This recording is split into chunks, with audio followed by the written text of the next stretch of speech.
La feudalidad o semifeudalidad supervive en la estructura de nuestra economía agraria. El latifundismo no es la sola prueba de la feudalidad o semifeudalidad agraria. En la sierra, tenemos la prueba concluyente de su típica expresión económica: la servidumbre. El valor de la hacienda de la sierra no depende de nada tanto como de su población, de sus fuerzas de trabajo propias. El latifundista dispone de las masas campesinas porque dispone de la tierra. En las haciendas de la costa, rige el salariado. Por la técnica de la producción y por el régimen de trabajo, nuestras haciendas de azúcar y algodón, son empresas capitalistas. Pero el hacendado no se siente menos absoluto en su dominio. Dentro de su feudo cobra arbitrios, controla y regula el comercio, gobierna la vida colectiva. La población del latifundio carece de derechos civiles. No compone socialmente un pueblo, una comunidad, sino la peonada de la hacienda.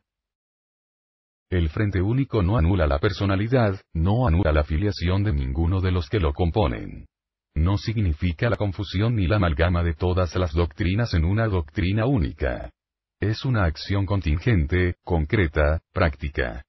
El programa del Frente Único considera exclusivamente la realidad inmediata, fuera de toda abstracción y de toda utopía.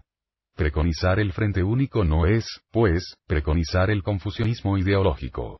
Dentro del Frente Único cada cual debe conservar su propia filiación y su propio ideario. Cada cual debe trabajar por su propio credo. Pero todos deben sentirse unidos por la solidaridad de clase, vinculados por la lucha contra el adversario común, ligados por la misma voluntad revolucionaria, y la misma pasión renovadora. Formar un Frente Único es tener una actitud solidaria ante un problema concreto, ante una necesidad urgente. No es renunciar a la doctrina que cada uno sirve ni a la posición que cada uno ocupa en la vanguardia. La variedad de tendencias y la diversidad de matices ideológicos es inevitable en esa inmensa legión humana que se llama el proletariado.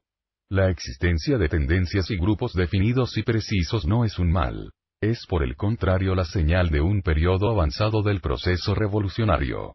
Lo que importa es que esos grupos y esas tendencias sepan entenderse ante la realidad concreta del día.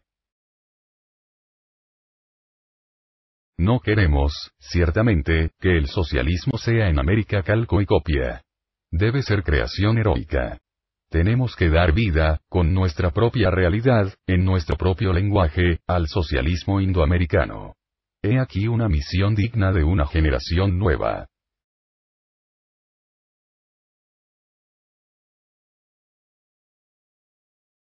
A este movimiento no deben ni pueden sentirse extraños ni indiferentes los hombres sensibles a las grandes emociones de la época. La cuestión femenina, es una parte de la cuestión humana. No se estudia, en nuestro tiempo, la vida de una sociedad, sin averiguar y analizar su base. La organización de la familia, la situación de la mujer.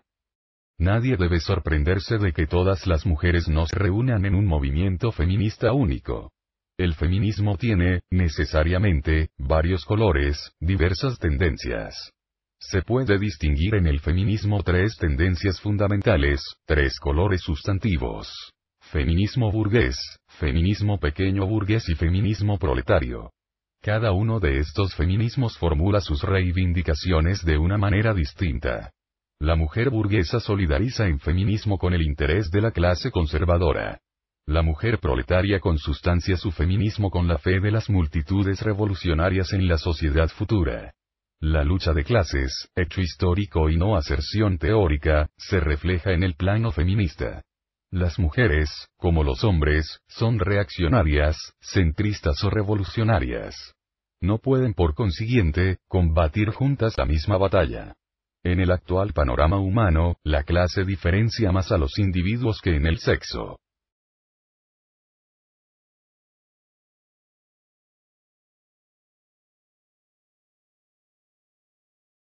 La izquierda extrema sabe que, a través del Parlamento, no puede conquistar el poder político.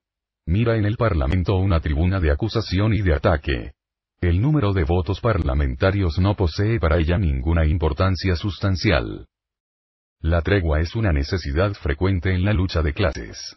El compromiso que sigue a una huelga, por ejemplo, no significa la renuncia de los obreros a nuevas batallas. no significa, sobre todo, la renuncia a sus aspiraciones máximas. No hay revolución mesurada, equilibrada, blanda, serena, plácida. Toda revolución tiene sus horrores. Es natural que las revoluciones artísticas tengan también los suyos.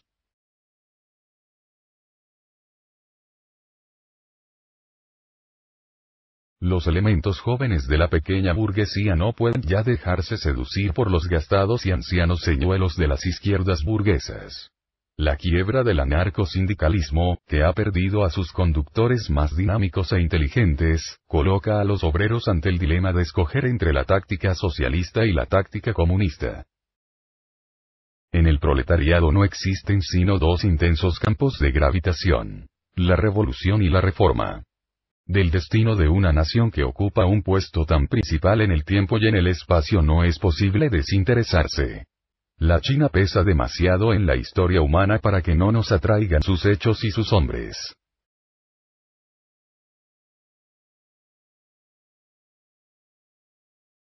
La potencia de un partido no depende estrictamente de su fuerza electoral y parlamentaria. El sufragio universal puede disminuir sus votos en la Cámara, sin tocar su influencia política. Un partido de industriales y banqueros, no es lo mismo que un partido de heterogéneo proselitismo. Al Partido Socialista, que es un partido de clase, sus 150 y tantos votos parlamentarios, si le bastan para asumir la organización del gabinete, no lo autorizan a excluir de este a la banca y la industria, a menos que opte por un camino revolucionario que no es el suyo.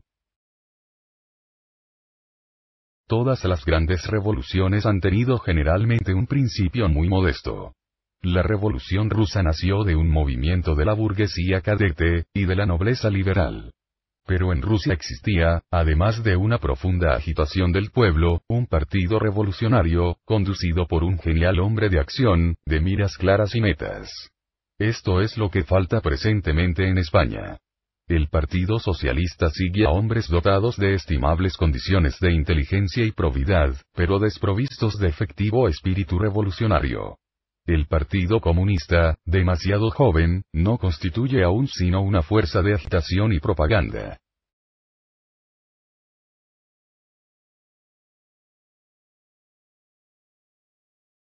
Chiang Kai-shek y sus secuaces han podido detener momentáneamente el curso de la revolución con su golpe de estado termidoriano y con los fusilamientos en masa de los organizadores y agitadores del proletariado. Pero no han podido suprimir el proletariado mismo. Y es aquí donde la revolución tiene su inagotable fermento. La revolución rusa que, como toda gran revolución histórica, avanza por una trocha difícil, que se va abriendo ella misma con su impulso, no conoce hasta ahora días fáciles ni ociosos. Es la obra de hombres heroicos y excepcionales, y, por este mismo hecho, no ha sido posible sino con una máxima y tremenda tensión creadora. El partido bolchevique, por tanto, no es ni puede ser una apacible y unánime academia. Lenin le impuso hasta poco antes de su muerte su dirección genial. Pero ni aun bajo la inmensa y única autoridad de este jefe extraordinario, escasearon dentro del partido los debates violentos. Lenin ganó su autoridad con sus propias fuerzas. La mantuvo, luego, con la superioridad y clarividencia de su pensamiento.